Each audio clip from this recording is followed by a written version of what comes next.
Coucou à toutes et coucou à tous. Donc je suis en train de me balader, là je suis en train de découvrir mon quartier. Enfin, ouais c'est ça, je suis en train de découvrir mon quartier. Et je passe toujours devant une animalerie assez non conventionnelle. Et quand même je tiens à préciser, sur le titre c'est âme sensible, s'abstenir, et c'est pas pour rien. Donc restez là, je vais vous montrer c'est quoi.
J'espère que ce petit voyage dans une animalerie atypique de Montréal ne vous a pas trop effrayé. Donc voilà, j'espère que c'est une façon pour moi de vous montrer un petit peu à quoi ressemblent certaines animaleries. Nous voici en fin de journée dans un parc, donc je suis en train de rentrer chez moi à pied.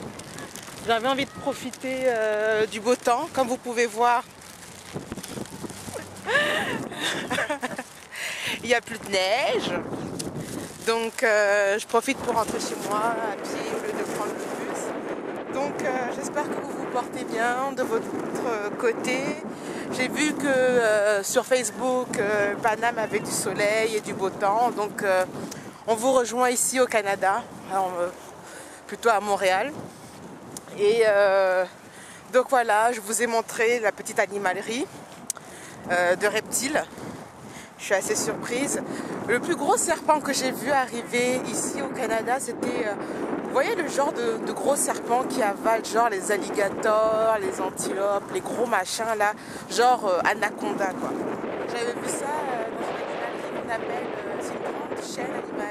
c'est une grande chaîne d'animalerie qu'on appelle Safari ici, à Montréal. Et c'était dans ce type de magasin que j'ai vu ce type de...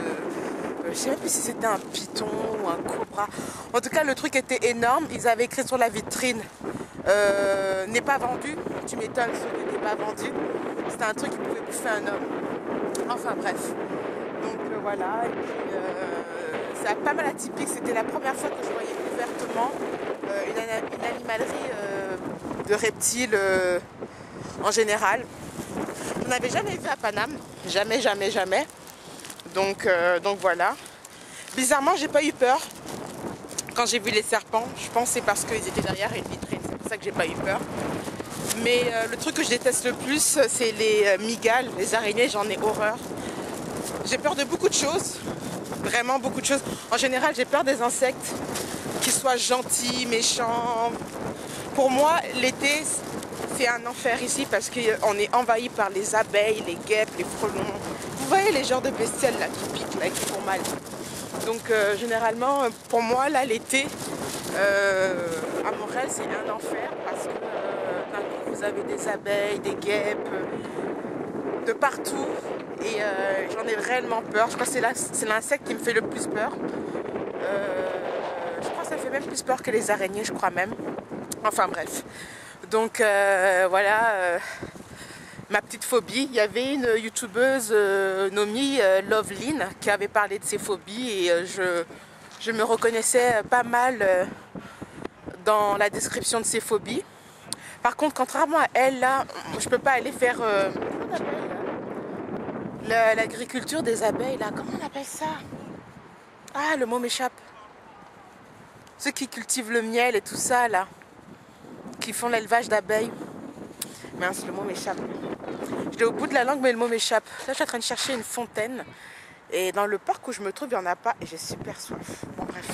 Ça va attendre que je rentre à la maison. Donc, voilà. Et puis, je crois que j'avais parlé des événements qui auront lieu au mois de mai à Montréal. Des événements qui, bien sûr, seront filmés quand ils auront lieu et quand j'aurai le temps. En plus, j'ai une vidéo qui traîne là dans mon ordinateur et j'arrive pas du tout à la monter, j'arrive pas du tout à l'éditer, quoi que ce soit. Des fois, là, ça me saoule même du tout, mais bon, bref. Là, il faudrait qu'un jour ou l'autre, je prenne le temps de la monter, mais malheureusement, ma vie est en train de beaucoup changer en ce moment. Et ce qui va faire que je serai beaucoup moins sur YouTube à cause de ça. Mais je profite de mes derniers mois de liberté pour pouvoir essayer de faire le plus possible de vidéos. Mais ça va être très difficile. Déjà, j'ai déjà du mal à mettre à jour mon blog. Vraiment beaucoup de mal à mettre à jour mon blog. Donc YouTube, ça va être encore plus difficile. Mais je vais essayer de donner des nouvelles de temps en temps. Mais pour le moment, vous inquiétez pas, je suis encore là. Quand je vais sentir que je ne pourrai plus être sur YouTube de manière plus régulière, je ferai une vidéo. Et puis, si vraiment, à la fin, j'ai vraiment plus le temps, je pense que je me retirerai définitivement de YouTube. Et puis, de toute façon, je ne partirai pas comme ça sans vous dire au revoir, sans vous remercier et sans vous dire au revoir. Je ferai les choses bien et si je dois vraiment partir de manière définitive, ça ne sera pas définitif dans le sens où vous n'allez plus me voir, ça sera définitif dans le sens où je ne ferai plus de vidéos. Mais par contre, je continuerai toujours à commenter les vidéos de youtubeuses dont je suis abonnée, que je suis, etc. Donc pour le moment, on n'est pas encore à là. Juste, j'espère avoir le temps de pouvoir continuer à faire des vidéos. Et si ce n'est pas le cas, vous savez ce que je vais faire. Donc oui, autre chose qui se passe aussi dans ma petite vie, en dehors que je suis très occupée et que j'ai plus le temps pour moi. Je ne pars plus au Yukon.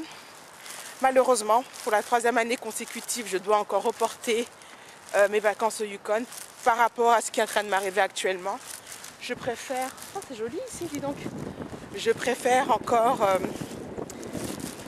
mettre des sous de côté pour faire autre chose avec que partir au Yukon. Je pourrais faire un sacrifice et partir. Je vais passer. Bon, on va faire comme ça.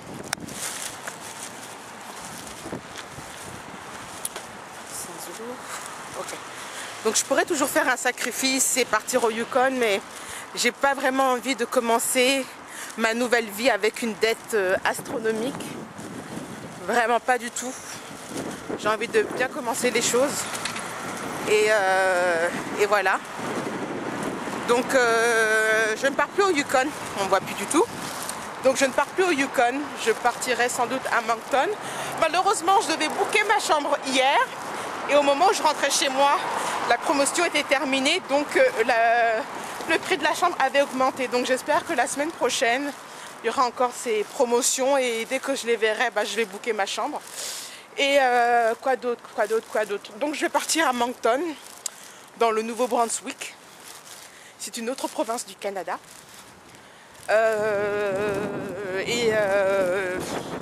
J'ai pas d'a priori. C'est pas les Maritimes ne sont pas un coin du Canada qui me tente d'aller pour y vivre. Je vais voir mes propositions à quoi ça ressemble. Ouais, c'est un peu compliqué. Enfin bref, je verrai comment c'est. Tout ce que je peux dire, c'est que les Maritimes ne sont pas réputés pour leur plein emploi. C'est la région du Canada qui est le plus touchée par le chômage, malheureusement. Je crois que le taux de chômage dans la région des Maritimes était de 12 à 14%. Donc pour aller immigrer là-bas, pas trop tenté. Mais je vais voir de mes propositions à quoi ça ressemble. Donc pour décortiquer un peu le Canada, pour ceux et celles à qui ça intéresse, parce que je sais qu'il y a des gens qui vont venir au Canada dans les prochains mois. Donc le Canada est composé de 10 provinces, de 3 territoires. Et pour énumérer les... bon, on va plus très bien me voir, mais c'est pas grave. Pour énumérer les régions, alors nous avons les Maritimes, nous avons le centre, les Maritimes avec le Nouveau-Brunswick, la Nouvelle-Écosse, l'île du Prince-Édouard et Terre-Neuve-Labrador. Ce sont les Maritimes, la région des Maritimes du Canada. Nous avons le centre, composé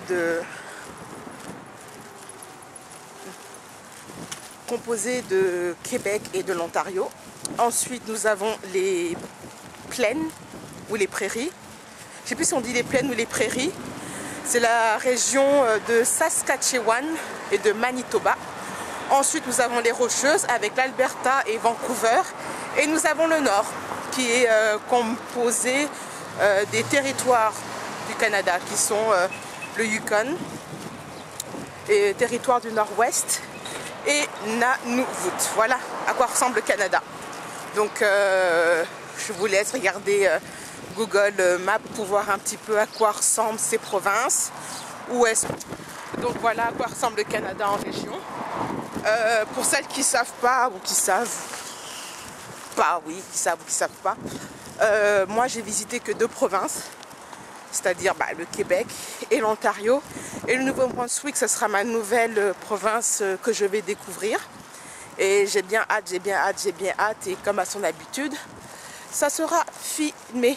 Donc, sur ces petits mots, je vais vous laisser. Et je vous dis à très bientôt pour d'autres vidéos.